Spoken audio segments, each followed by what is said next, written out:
తమిళనాడులో ఉండే గ్రామాన్ని, టెంపుల్ని, అలాగే తాజ్ మహల్ ని వక్ఫ్ తన ఆస్తిగా ప్రకటించుకోవడమే ప్రజల్లో వక్ఫ్ చట్టాన్ని సవరించాలి, వక్ఫ్ దేన్నైనా ఆక్రమించేసుకుంటుందా, ఇదేం చట్టము అనే భావనని పెంచి పోషించింది.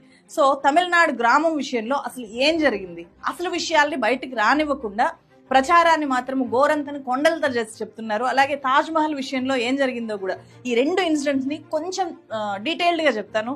ఇది కంప్లీట్ గా మీకు కొత్త సమాచారం, ఇప్పటిదాకా ఎవరు తెలుగులో నాకు తెలిసి చెప్పలేదు, నేనైతే చూడలేదు. అది 2022 సెప్టెంబర్ 5 తమిళనాడులో ఉండే తిరుచిరాపల్లి జిల్లాలో ఉండే తిరుచెంతురైలో 70 ఏళ్ల రాజగోపాల్ తన కూతురు పెళ్లి కోసము తన భూమిలో ఉండే కొంత భూమిని అమ్మాలి అని చెప్పి సబ్ రిజిస్ట్రార్ ఆఫీస్ కి వెళ్ళాడు. అక్కడుండే రెవెన్యూ అధికారులను కలిశాడు. వాళ్ళు నువ్వు నీ భూమి అమ్మాలి అంటే నువ్వు వక్ఫ్ బోర్డు దగ్గరికి వెళ్ళాలి, వక్ఫ్ బోర్డు దగ్గరికి వెళ్ళి నో అబ్జెక్షన్ సర్టిఫికేట్ NOC తీసుకొని రావాలి అని చెప్పి అతనికి చెప్పారు. నా పట్టా భూమి నేను అమ్ముకోవడానికి వక్ఫ్ బోర్డు పర్మిషన్ ఎందుకు అని చెప్పి అతను అడిగితే వాళ్ళు ఇది నీ భూమి కాదు, 2022 ఆగస్టు 11వ తేదీన తమిళనాడు స్టేట్ వక్ఫ్ బోర్డు దీన్ని వక్ఫ్ ఆస్తిగా ప్రకటించుకుంది అని చెప్పారు. నీ భూమి మాత్రమే కాదు, మీ ఊరి పరిధిలో ఉండే 389 ఎకరాలు, ఆల్మోస్ట్ 400 ఏకర్స్ ఆఫ్ ల్యాండ్, అలాగే 1500 ఏళ్ల చరిత్ర గల సుందరేశ్వర టెంపుల్ కూడా ఇప్పుడు వక్ఫ్ ఆస్తే. వాటిని అమ్మాలి అన్నా, కొనాలి అన్నా, తనఖా పెట్టాలి అన్నా, వేరే వాళ్ళ పేరు మీదకి ట్రాన్స్ఫర్ చేయాలి అన్నా వక్ఫ్ బోర్డు నుంచి NOC తీసుకొని రావాలి మీరు అని చెప్పి రెవెన్యూ అధికారులు చెప్పారు. The Waqf Board in Tamil Nadu has recently claimed ownership of an entire village, taking the villagers by shock. It also has a 15-year-old Sundareshwarar temple, with villagers now wondering how the Waqf could claim ownership of this property as well. ఈ రాజగోపాల్ అనే వ్యక్తి అధికారంలో ఉన్న DMK పార్టీకి సభ్యుడు కూడా, అంటే కార్యకర్త టైప్ సభ్యుడు. సో క్షణాల్లో ఈ వార్త ఊరంతా తెలిసిపోయింది, అందరూ షాక్ తిన్నారు.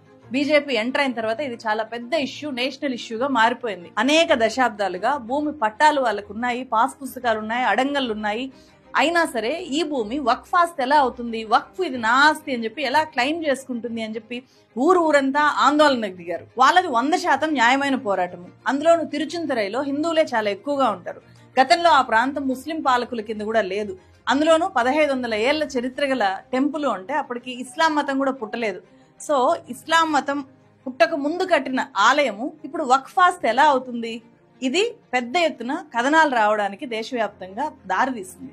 నిజానికి ఈ ల్యాండ్ వక్ఫ్ది కాదా, వక్ఫ్ కి దీనికి సంబంధం లేదా అంటే ఇది వక్ఫ్ ల్యాండే నిజానికి, యాజ్ పర్ ద రికార్డ్స్. ఈ భూమి 1956 జూన్ 27న గెజెట్ నోటిఫికేషన్ ద్వారా వక్ఫ్ ఆస్తిగా రిజిస్టర్ అయిన భూమి. కేంద్ర మైనారిటీ వ్యవహారాల మంత్రిత్వ శాఖ పరిధిలో ఉండే వక్ఫ్ ఆస్తుల మేనేజ్మెంట్ వెబ్సైట్ లో కూడా ఈ విషయం ఉంది అని చెప్పి న్యూస్ మినిట్ వెరిఫికేషన్ చేసి ఈ ఆర్టికల్లో ఇలా చెప్పింది.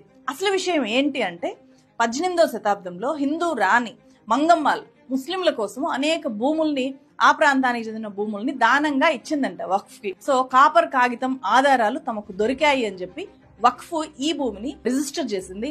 1954లో దొరికిన ఆధారాల వల్ల 1956లో వక్ఫ్ ల్యాండ్ గా వీటిని రిజిస్టర్ చేశారు. వక్ఫ్ ఆస్తుల విషయంలో ఎప్పుడు ఆధారాలు దొరికినా కూడా వాటిని వక్ఫ్ భూములుగా క్లెయిమ్ చేయొచ్చు అని చెప్పి 2013 వక్ఫ్ యాక్ట్ సెక్షన్ 40 చెప్పడం అనేది ఈ క్లెయిమ్ చేసుకోవడానికి దారి తీసింది. ఇక్కడ బీజేపీ చేసిన ప్రచారమే అందరికీ తెలుసు, కానీ వక్ఫ్ బోర్డు ఇచ్చిన వివరణ ఏంటి అనేది పెద్దగా ప్రచారంలో లేదు. ఆ వివరణ ఏంటి అంటే ఈ వక్ఫ్ ల్యాండ్ ను హిందువులు కూడా ప్రాపర్ అప్రూవల్ తో ఉపయోగించుకోవచ్చు, ఇక్కడ మతంతో కులంతో సంబంధం లేదు.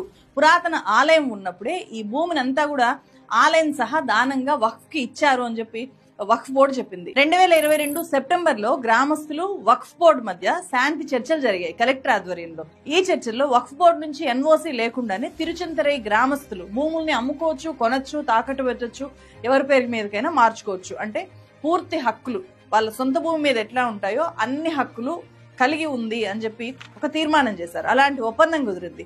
దీంతో వివాదం అంతటితో పూర్తిగా సద్దుమణిగింది. కానీ ఇలా వివాదం సద్దుమణిగింది అనే విషయం ఎంతమందికి తెలుసు? ఇలా NOC లేకుండానే భూములు అమ్మొచ్చు, కొనొచ్చు అనేలాగా శాంతి చర్చలు జరిగాయి అనే విషయం కూడా ప్రచారంలోకి రాలేదు. వక్ఫ్ బోర్డు ఆక్రమించుకునేసింది అని జరిగిన ప్రచారంతో పోల్చితే ఈ ఇష్యూ జరిగినప్పటి నుంచే వక్ఫ్ బోర్డు ఏ ఆస్తిని అయినా సరే ఎలాంటి ఆధారాలు లేకపోయినా ఆక్రమించేస్తుంది అనే ప్రచారాన్ని కూడా చాలా ఎక్కువగా చేశారు. అలాగని వక్ఫ్ బోర్డు తప్పులే చేయలేదా అంటే చాలా చాలా చేసింది.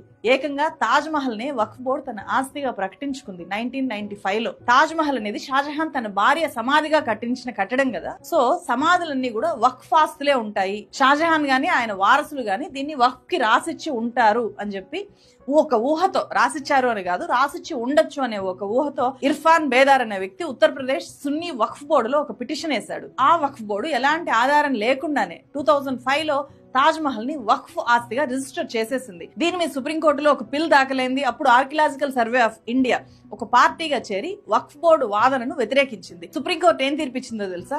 షాజహాన్ గాని అతని వారసులు గాని తాజ్ మహల్ ను వక్ఫ్ బోర్డుకి రాసిచ్చిన ఆధారాలు చూపించండి, ఆ సంతకం తీసుకొని వచ్చి చూపించండి అని చెప్పి అడిగింది.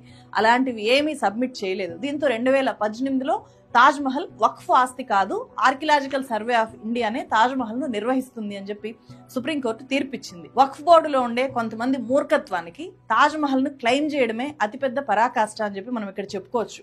కానీ ప్రతిసారి ఇలానే జరిగిందా అంటే అలాంటివేమీ లేవు. ఇలాంటి 1-2 సంఘటనల్ని చూపించి వక్ఫ్ దేన్నైనా క్లెయిమ్ చేసేస్తుంది. సామాన్యుల భూముల్ని, లేకపోతే హిందువుల భూముల్ని, లేదా ప్రభుత్వ ఆస్తుల్ని, ప్రైవేట్ ఆస్తుల్ని, ప్రతిదాన్ని క్లెయిమ్ చేసేస్తుంది అనే ప్రచారాన్ని విపరీతంగా చేశారు ఇలాంటి ఇన్సిడెంట్స్ ని చూపించి.